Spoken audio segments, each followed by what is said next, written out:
My dad built a lot of stuff in his free time. If he wasn't watching fly fishing or reading Tom Clancy novels, he was carving something.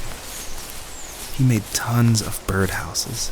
Not that he was into bird watching, but I think he really missed working and adding on to the home. If he couldn't afford the time to build onto our own house, he would have to settle with watching birds move into their little homes.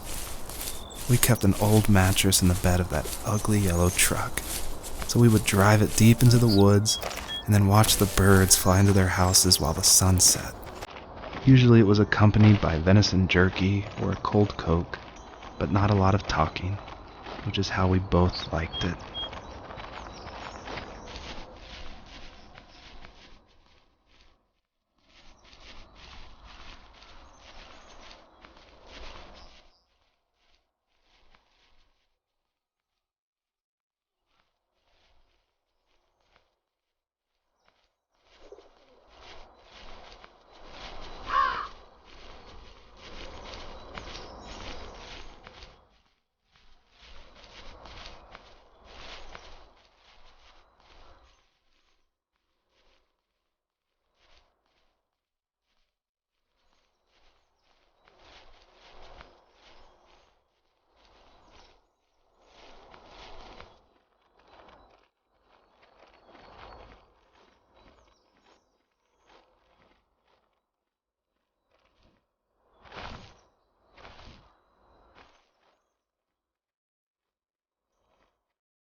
We were happiest underneath the evergreens. We decided it was time to finally map out the hundreds of acres we lived on just to pass the time during the summer. He was only free in the evenings, so I would spend the day wasting time on dial-up internet and sketching, and then we would rush into the woods, pen and map in hand, before evening fell. Sometimes the aurora borealis would cast a cold green glow on the mountainside, and we would finish our route underneath a twilight sky. Sometimes I was lonely during those summer days, but there was comfort in the routine. A lot of teenagers aren't looking for the daily grind, though.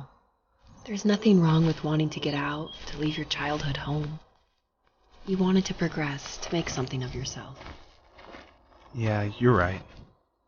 That house. I'm sure it's the same as how I left it. Then why does it feel so different? I doubt you're the only adult to have looked back and asked that question.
On our property, there were old abandoned pieces of a shed and car long left unused. I used to ask him all the time who those people were that left all this junk, and I'm sure he got so tired of hearing it that he made up some elaborate stories how a brown bear ate them and haunted the woods afterwards. What's funny is I think it made those people seem more real. Growing up thinking they were still hanging out like they couldn't say goodbye. I used to tell my friends how I could swear I saw spirits move near the water, and that always freaked them out. I guess it didn't bother me, because the way I saw it, they were normal people with old cars and sheds, just trying to figure out how to survive and be happy in the middle of nowhere. It was a cool thought that they didn't want to leave, but I was a weird kid. Well, you had good company since those ghosts liked living in a place where they were brutally devoured.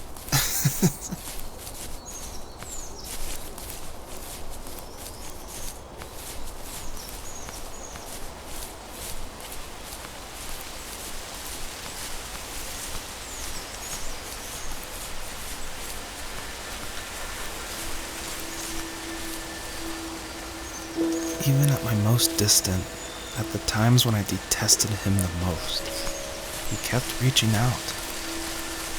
For a year straight, he asked me every week when we were going camping. I thought he was just dense. Eventually, to shut him up, I agreed. We carried out the worn lawn chairs from the garage and set up a cinder block campfire at the site we'd always used behind the house.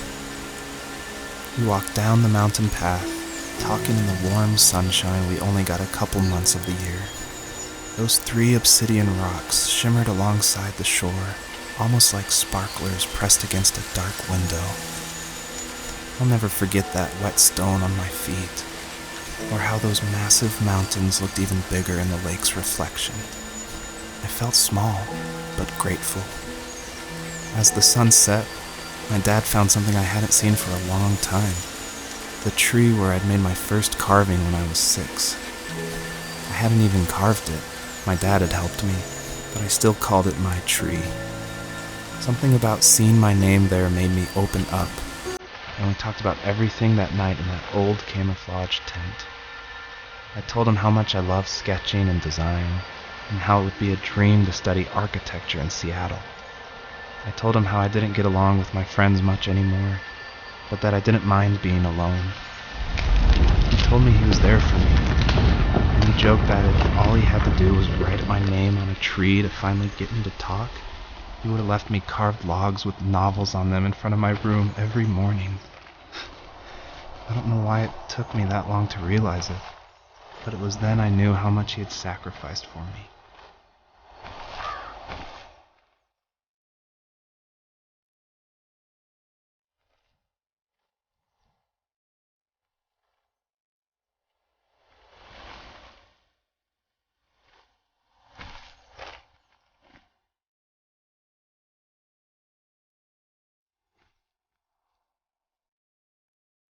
The perpetrator stood nearby, unfazed, like nothing was wrong. My dad is dead, and he's never coming back, Rachel. I can tell you these stories, but I can never reminisce with him again. He can never hold a grandchild that we'll probably never be able to have. I can never talk to him again, and I'll never be able to say I'm sorry for everything.